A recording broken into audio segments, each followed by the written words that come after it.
Hare Krishna, Hare Krishna, welcome to Soul Sessions. Hare Krishna, Navya, Hare Krishna, Nagarjan Prabhu. Hare Krishna. Thank you for joining. Yes, welcome to Soul Sessions. This is our session two, Soul Session 2 podcast, Bhakti podcast. We'll be discussing some things here and there, whatever touches your heart. We can have any kind of conversations, okay? So I'll Sure. just say a very quick prayer. Om Agyanatimirandhasya Gyananjana Shalakaya Chakshurunmilitam Yena Tasmai Shri Guruve Namah. Hare Krishna, Hare Hare Krishna, Krishna, Krishna Krishna Krishna, Krishna, Hare Hare, Hare Hare, Hare Hare Rama, Rama, Hare Hare Rama, Rama, Rama Rama Rama. Rama, Hare Hare. Okay, so I can start the conversation a little. We came back from Sadhu Sangha just a week back, and all of you were Thanks. there. 1 week back, 2 weeks maybe. 2 weeks. So first of all, let's take some highlights of that. What I'll start with Navya. Navya, what really touch your heart? What did you like? It could be anything, and it could be anything. Don't worry about being on camera and saying something for others. Just from your heart. I liked all of it. I love the kirtan and the prasad. The prasad was really good. Oh, there was a lot of prasad and cake and drinks. And then I loved being with my friends and in the kirtan hall, just playing. It was a huge, it was a huge resort, so we could listen to the kirtan, and there were these little foldable walls, and it was kind of like a maze. Oh So wow! I enjoyed meeting up with my friends and hearing the kirtan in the background. It was really fun. So you were playing there while listening Yeah. and with your friends. Wow. Yeah, I think as a child I would love that. Even now I would love that. So you explored the resort a little too? Yeah. There were these little foldable walls and hallways that connected all of the rooms. So we pretended it was like a little spy mission. Hmm. Playing to all of those. You made some games. Yeah. So, okay. So I think I'm guessing between everything, that was your favorite part, playing with other kids, your friends that you otherwise don't get to meet them, right? You just meet them Yeah. at these type of sanghas, gatherings outside of our town. Okay. Nagachandru, what about you? What did you like? The best thing? Yeah, the Sangha of the devotees was the best. Seeing such wonderful devotees. They were, different Maharaj that we don't get a chance to see. And it was very fulfilling seeing a lot of senior devotees, how they interact with each other. And then, and the Kirtan, of course, was very ecstatic, really wonderful Kirtan. It was also fun to meet with we went with a group of people from here. So there were a bunch of people from here. So it was like a small congregation in a big family. So, and everybody was kind of in the same mood. So that was really nice to meet so many people. There were about 4,000 people over there in Hmm. Orlando Resort, and His Holiness Radhanath Maharaj correctly summed it up that Orlando probably has never seen this kind of congregation. So it was a Orlando culture shock has become to them purified now. probably.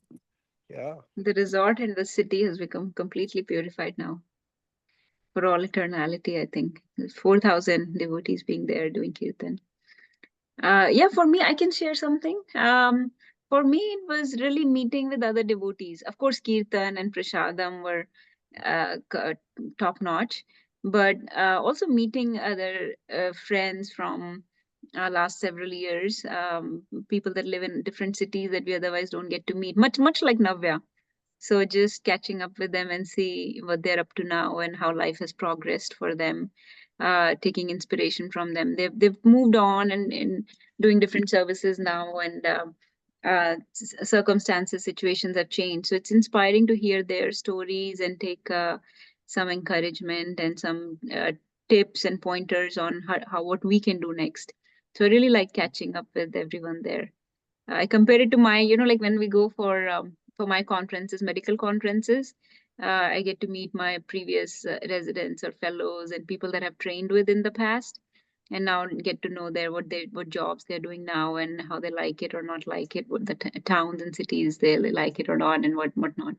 So get catching up with them and sitting at the prasadam table with them, those kind of things were really nourishing to me. But yeah, I mean, there Yeah. was nothing to, everything was amazing. Nothing to I like not. that comparison with the medical conferences, because in conferences also you meet your old friends and then you learn some new content. So here also it was kind of very similar, that you Mm. learn new kirtan bhajans, and Yeah, you learn different things that people are doing, and again you get inspiration from others, some new people that you meet, and learn about their journey, what they are doing in their places, just like we learn in conference what the yeah, other people are doing in their hospitals and learn from them. So yeah. yeah. I call it a spiritual like, tune up or recharge. You know, you come back more potent, more, you know, stronger. Hmm. You want to do more. So, and you have learned something. You little bit improved. You changed some for the better. So that's how I describe it. And what else? We had a program, like a, I know that we had a program yesterday that was a small impromptu gathering of just 15 people. I really like those small gatherings. Did you have fun, Navya and Nagarjun Prabhu? Did you like something like that? Yeah, it was fun. I like the kirtan the most actually because we did it based on Harinam. So Hmm. we did a lot of fun songs and different songs than usual. I wish we got more time to do it. I know Nagarjun Prabhu also didn't get more time. We were running late, but next time. But what I really liked is this short gathering type of feel, very personal. And like you said, Nagarjun Prabhu, you said this, everybody's on the same page. So you're not trying to convince anyone. Everyone has the basic principles of Bhagavad Gita and attachment to Krishna already. And it's nice to have like a little casual Yeah. gathering like that. I like in these small programs, especially when there are mostly devotees. I actually try to stir up a few things in terms of during the katha in class and when we are discussing, because yes, we are in a very spiritual mood during that time, and we kind of, I feel, close ourselves in a different box just for that time, which is good and bad. Bad because I feel sometimes that we say the things which we know we are supposed to say when we are in such gatherings, versus we do not sometimes ask our questions or things that really come to our mind when something is going on. So I'll give you an example of like Yeah, I was yesterday. just going to ask. Uh-huh. Yeah, yesterday, you had talked about, when I brought up a point that everybody feels just for Harinam. We were discussing the benefits of doing Harinam, and then one of the shlokas we had read from Ajamil's story from Bhagavatam, and it mentioned about how all so many bad karmas and bad things that you do can be cut by just saying the name Narayana sincerely, and even by mistake. So the automatically, when we are not in this congregation and we are really ourselves, like sometimes we don't want to really lead a duplicitous life. We want to try to integrate both the lives of spirituality and regular life. So in regular life, anybody would automatically ask a question. So it means I can do any wrong thing and then just say Narayan, it will take care of it. So that's why I like bringing those conversations and those aspects into discussion. And I think we discussed it, and I think it was helpful, because I think everybody, if they really think, they these questions do come. Hmm. Yeah, Yes, definitely. Go it's ahead, right. Navya. It's also Huh? one of the defenses, right? The holy name. I think it was one of the ones to commit sins on the power of the holy name, something like Yes, that. that's right. Yeah. One of the Yes. 10 Did you like defenses. the discussion on holy name, Navya, yesterday? I liked it. It wasn't as much of a class. It was more of just reading and Yeah. discussing.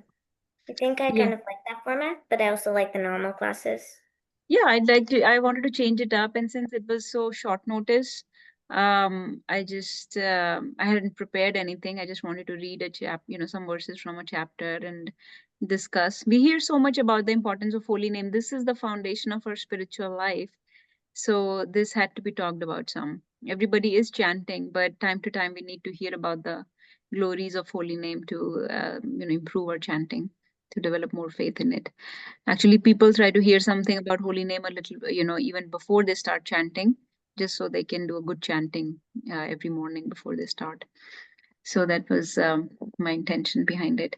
But next time we have some big programs coming up too. For next month, we are planning Jagannath Rath Yatra, and then month after that, we are planning Janmashtami.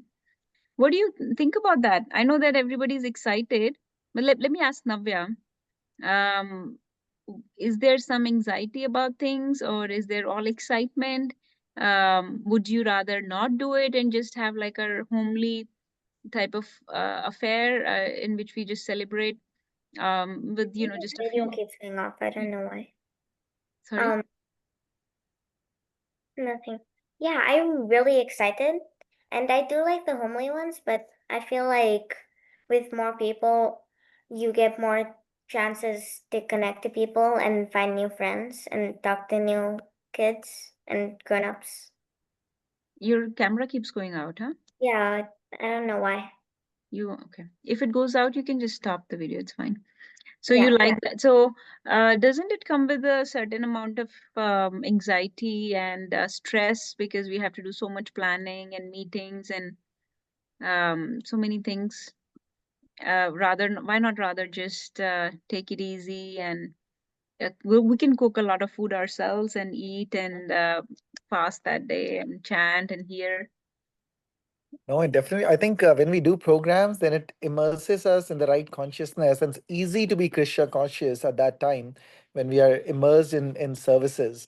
Another thing I forgot to mention about Sadhu Sangha was was a chance to serve. I really miss that. We get some services here, but it's a different type of service over there when you're serving with other devotees that you have never probably even met, and then so that is fun. And same way here, we get to serve with the devotees over here. So the strength, the bond of camaraderie increases when we serve in such programs together, and it definitely promotes our Krishna consciousness also. Like today, I think after yesterday's discussion, my rounds were definitely better. Still not perfect, but definitely better than before. Hmm. So when we do these programs, I think it recharges us, and the anxiety is good. Spiritual anxiety, Prabhupada used to say. Yeah, that's what I think. It is a lot of stress, anxiety, consumes a lot of time in planning and organizing these big festivals for hundreds of people. But that is very purifying. That is a very immersive type of services. You are completely focused on making this program as best as possible for the pleasure of Krishna, for his satisfaction. So, um, and it is recommended that we should take this type of spiritual anxiety. In Sadhu Sangha, it's easy because you're just doing what they tell you. So you just follow what they say. It's easy, they tell you to chop these 10 vegetables and we do that. So it's nice to do that, but it is a whole another level of anxiety and stress and managerial problems that come with delegating work to people and expecting certain things from them, and maybe sometimes expectations are not fulfilled. So I'm not a very big fan of this managerial aspect of our congregation, but sometimes you're put into certain situations for your purification, as I've been told by my mentors. And so I have accepted this as part of our services here, and to deal with its challenges as Krishna gives them his desire. Um, so yeah, definitely we'll put our best foot forward. Navya is saying something. Yes, Navya. Yeah, I really like all the programs, but sometimes I feel like each Janmashtami or Ratata should be better than the next one. And Hmm. that and then sometimes it just makes it hard because like one time we for Janmashtami we did a drama for the birth of Krishna, and now every time I'm like, we're not doing that. Or Hmm. like the dances. I hope we do that again this year. But Hmm. like also, I'm really excited and I can't wait for it to happen. I just also want it to be really good. So what is it? What about it excites you so much? Like, there are these type of dramas and dance type of things arranged in your school also. What is so different about this that excites you? I feel like it gives entirely different atmosphere. And in the dramas at school, it's, I don't know, I just feel like it's more important like this.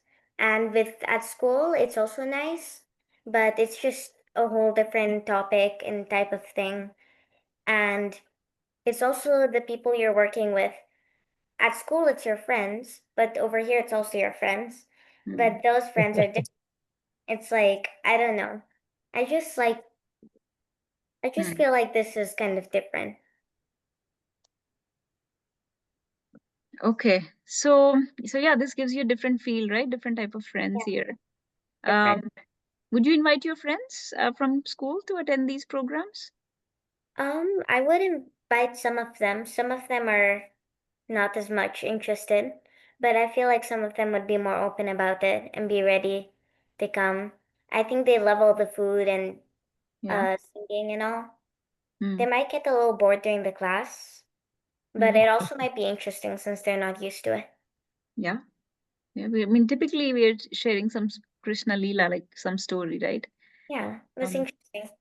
yeah. So it's interesting. So what do you think? Like I've always, I don't know if I've asked you this lately, but some of your friends, do they comment on anything when you eat vegetarian food or you say that you're vegetarian?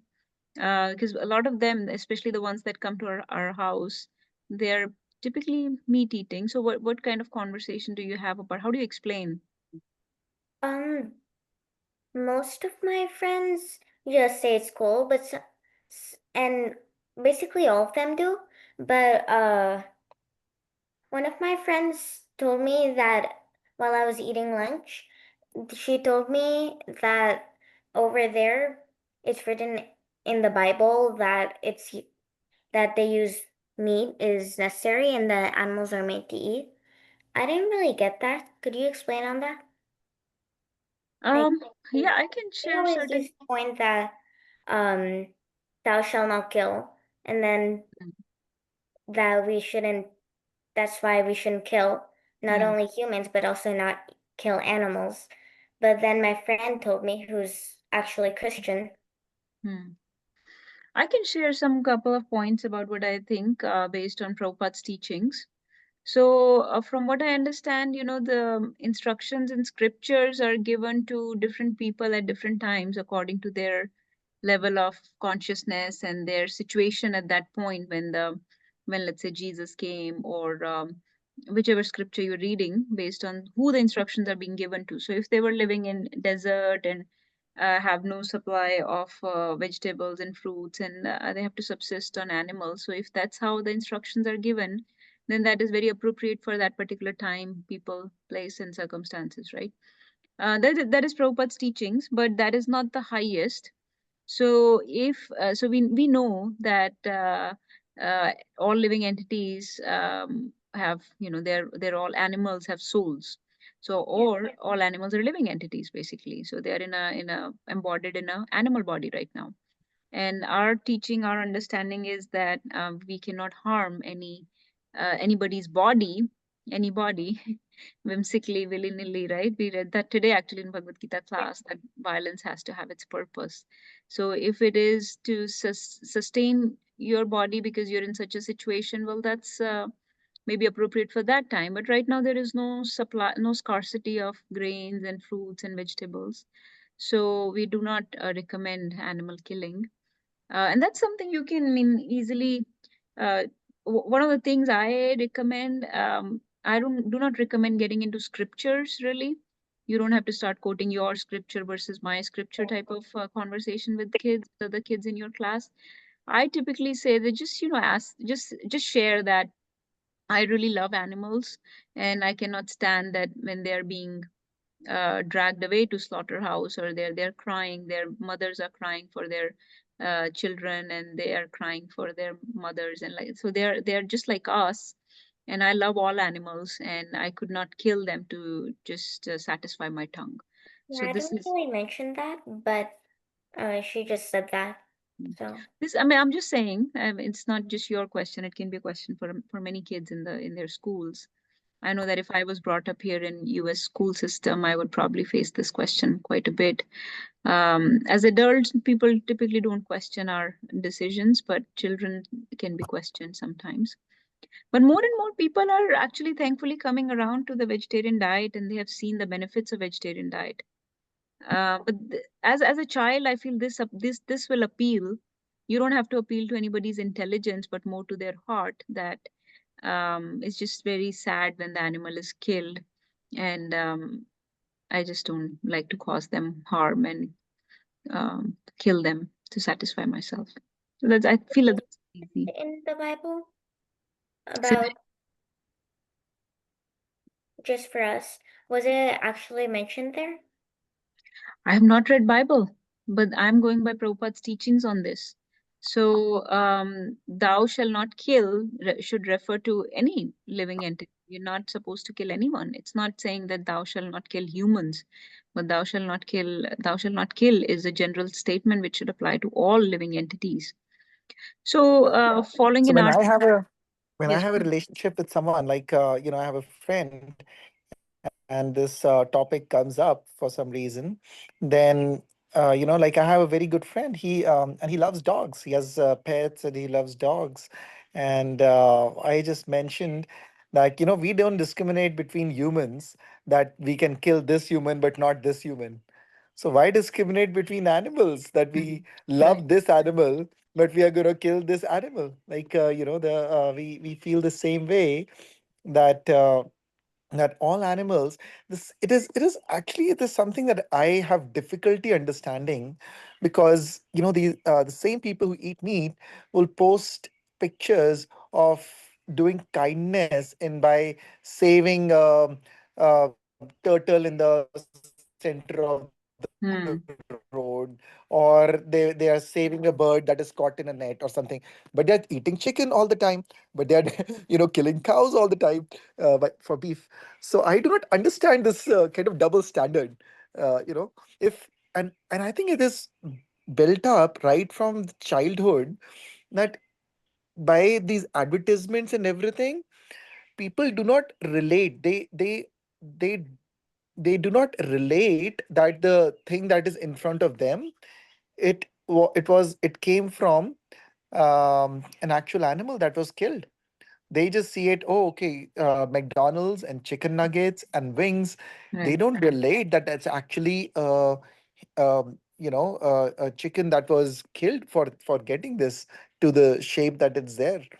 I'm Hmm. sure if if they would have seen that what was it looking like before, if a picture would come next to it, The that background this, video of the yeah, behind the scenes videos of behind the scenes, goes on. yes. And it just it's a different part of the brain, kind of, there it's blocked. They intentionally kind of block that information, seems like, that this is actually an animal that they're killing and eating. Yeah, I mean, if you have to satisfy your tongue, you have to sort of, in a way, desensitize, or you can say dehumanize, what Prabhupada say, impersonalize something. The pet dog or pet animal is their personal, they have their personal attachment, they have named them, they have a relationship with them, so cannot even imagine somebody harming them, what to say of kill them. But these other animals that they have no relationship with, they tend to be very insensitive to them, and it's okay to kill those. But again, all lives matter. It's not that Yeah. So just the life of your pet it's matters, about but me and mine, right? It's the thought about me and mine, that what is mine, that is important. What is not mine, then that is not important. hmm, So it is again this bodily conception that we talk about, that we are really thinking in terms of body, and not really in terms of Hmm. soul. Hmm. Uh, Right. So yeah, but for Navya, I think, or for any other kids in the school, if they come across this question, I think it's very they can see the plight of an animal when it's being killed, when it's being captured for kill, how they're crying, and I feel that you can touch other people's heart by saying that it's just insensitive to that animal, and they cry just like we would cry if we were to lose our loved one. I don't want to cause that kind of pain to another creature and satisfy my tummy or tongue with that.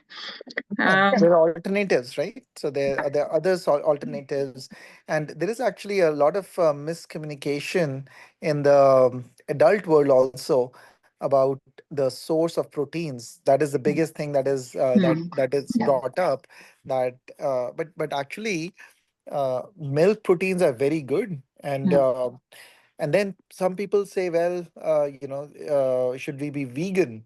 hmm, Because even from the milk is not is being produced is from an animal source, and but the right way, if the milk is cows are taken care of in the right way and loved, then our scriptures mention, and we have seen it. There's so many cow sanctuaries that are there, that the milk that is produced by the cow is actually much more than what is hmm, needed for the calf, and it is to sustain the family that's taking care of the cow. That's why we actually revere mother cow in our religion.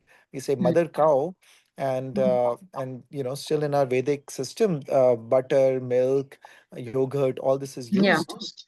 This is again, even in Hindus, this is people that are becoming vegans. Many of the Hindus, even in India, who have access to proper milk from the cows raised in proper goshala and being tended and loved, they say we do not take these milk and milk products because the milk is only meant for carbs.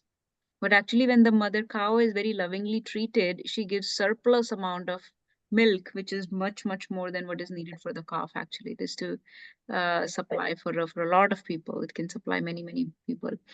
So that is also a misconception going around that. So people go from one extreme to another. But anyways, I think That kind of milk is called as ahimsa milk, right? yeah, yeah.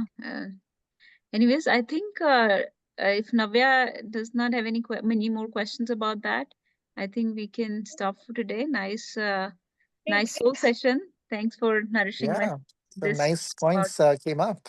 yeah. Somehow Navya's video is not working today very well, but we'll work on it next time. Yeah. Okay, So Hare Krishna. we'll celebrate our program next weekend, and we'll come up with some more discussion points that day. See what appeals to your heart. But until then, happy Krishna Conscious Day. Every day is a Krishna Conscious Day. So, very, very happy Krishna Conscious Haribo. Day and days ahead. Thank you for joining. Vancha Kaltarubhishcha Kripa Sindhya Kripasandevacha Anna patitanam Pavanebhyo pavanebhyo Vaishnavebhyo vaishnavebhyo namo Hare namaha. Krishna. Hare Krishna.